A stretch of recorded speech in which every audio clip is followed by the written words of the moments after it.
циклопические построения в главной Ингушетии.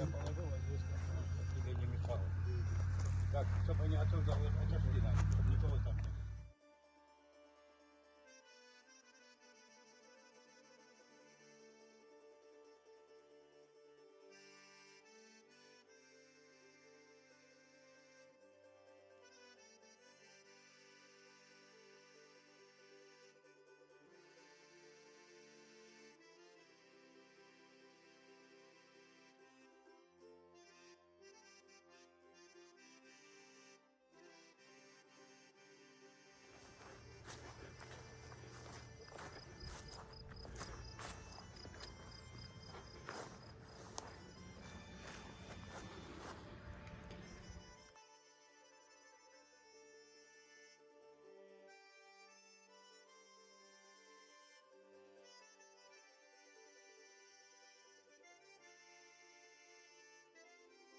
Руслан Сасламбекович, вот что из себя представляют циклопические построения и как даты их возведения? В 1975 году отряд, возглавляемый Макарипом Мужухоевым, в котором я принял участие, выехали в Горную Ингушетию.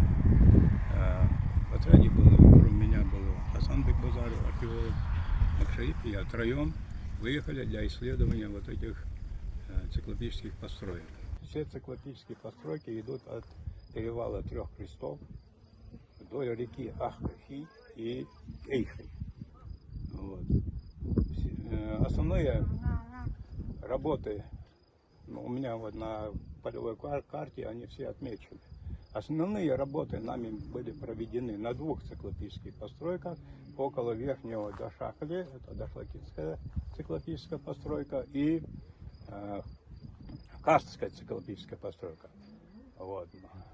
Материалы, которые там обнаружил Макшаип Мужухоев, он, когда уже начал уже исследовать эти материалы в полевых условиях, он сказал, что этих материалов я аналогов здесь не вижу. Поэтому, когда все материалы он когда собрал, он выехал в Москву, и в результате исследования двух еще ученых, это Марковин и Гаджиев, они там выяснили, что вот эта керамика относится к второй половине второго тысячелетия до нашей эры без уточнения. Возможно быть более древнее. То есть приблизительное время, да? Да, приблизительное время они дали. Они могли быть и древнее, получается. А может быть древнее, потому что исследованные бронзовые склепы, которые были в Египте, да, они дают результат второго тысячелетия до нашей эры. Значит, если где хоронили людей древнее, значит и циклопические постройки тоже древние. Их очень много. Вот, по этой стороне, особенно в сторону близ Лейми, близ Карта, близ Озика, очень много циклопических построек. Особенно выше Егикала. Когда там пройдете, выше Егикала, вы тоже обнаружите очень большое количество. Но сегодня мы присутствуем на циклопических постройках, которые относятся к Егикалу. Вот. Мы сейчас с ним, с вами прошли здесь и обнаружили более 12 камер. Здесь никаких работ не проводилось, просто они взяты на учет. Нами еще тогда, в 1975 году, так и вот они стоят и ждут археологов, ждут ученых, чтобы произвести здесь исследования. Я бы считал, что после раскопок, когда провели бы археологические раскопки здесь, хотя бы для туристов одну циклопическую постройку восстановить, чтобы люди видели, какая древность здесь. Циклопические постройки являются предшественниками башенной культуры. То есть сами башни зародились именно отсюда. А вот с чем связано, что именно в этой территории, вот современной Ингушетии, что их огромное количество? Дело в том, что здесь наиболее обнаружены древние поселения. Поэтому центральное место на Кавказе они здесь занимали. Вот. Поэтому здесь и обнаружено очень много циклопических построек. Дело в том, что по языку ингушей где-то 6 тысяч лет, ингушскому языку. Представляете, и то же самое, если циклопические постройки 2000 до нашей эры тоже являются очень древними поселениями. Вот. Это вот как раз у нас пошла башенная культура, да, вот сильно развита Но они была. есть предшественники Да. башенной культуры. Башенная культура зародилась именно здесь, потому что огромного такого количества циклопических построек нигде нет. Я же был и в Куртатинском ущелье, и в Галанчой же был, и ездил туда, и здесь больше всех их сосредоточено, потому что они, вот, представляете, второе тысячелетие до нашей эры, и посмотрите на пирамидальную башню в Тальгима, да? Да, да. Вот вам процесс откуда идет. Со второго тысячелетия до 15-16 века они создали вот этот шедевр. А получается, что именно в Ингушетии циклопических построений большое количество, да, у Да, нас? ну я в другом месте я не видел. Ну, мы Я и же по- был, я знаю, я же был и в Куртатинском ущелье, и здесь я был, понимаете, в Галанчоре был. Нету, очень много здесь циклопических построек, или как их в науке называют, мегалитические сооружения. Дело в том, что Макшарип тогда, когда исследовал вот эти бронзовые склепы, он еще решил наверху находятся большие камни известного Нарта Алойканта. И он хотел их исследовать на предмет связать вот эти большие камни с циклопическими постройками и бронзовым склепом. Но когда мы поднялись, поднял на вершину Цейлонга, да? Там на вершине находится храм Диалты. Вот. Мы поднялись туда, и, кстати, уже пошли тучи, пошла гроза, понимаете, необходимо было спускаться, мы так и не провели там раскопки. Но фактически он связал вот этот политический культ, связал с циклопическими постройками и связал ее с бронзовым склепом. Вот для чего он пошел туда наверх. Это какие года были? Это 76 или 76 год. А вы вот эти циклопические построения, они по сегодняшний день, вот как вы тот период видели, еще сейчас, они сохранились? Ну, нет, они, многие камни, я в карстской циклопической постройке очень попадали, потому что они, обратите внимание, вот видите, вот здесь подпорки. Вот, подпорки, они со временем, дождь, снег, они разрушаются и камни падают.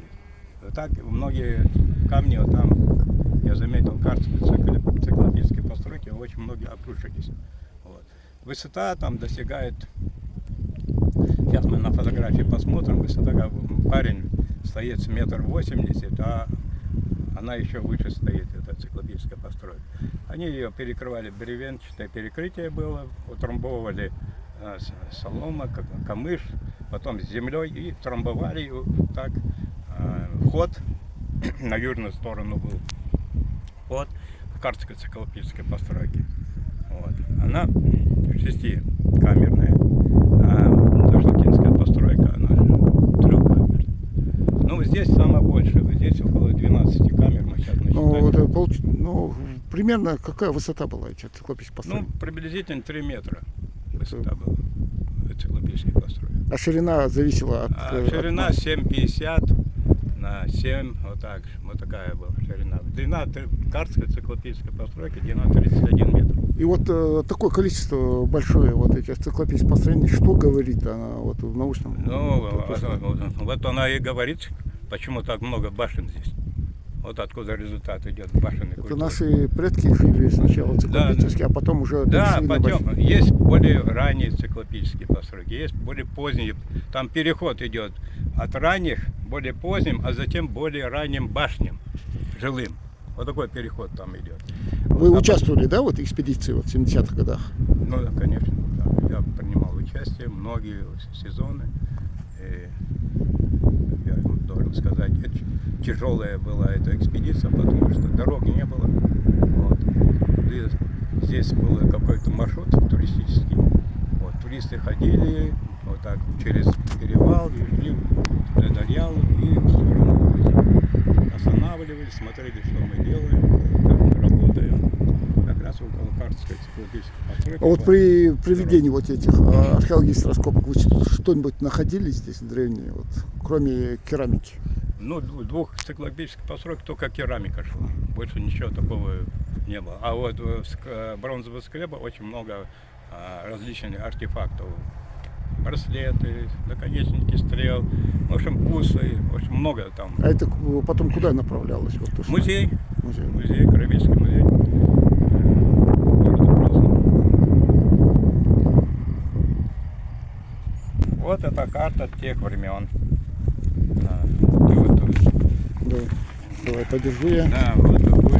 Это 70-х годах, которые снимали? Да, это вот когда мы были. Сейчас я... Вот, ручка есть? Нет? Да, жалко, видишь, тут очень трудно сейчас определить. Вот перевал Трех Крестов, вот здесь, видите, написано. Может, на это положить ее?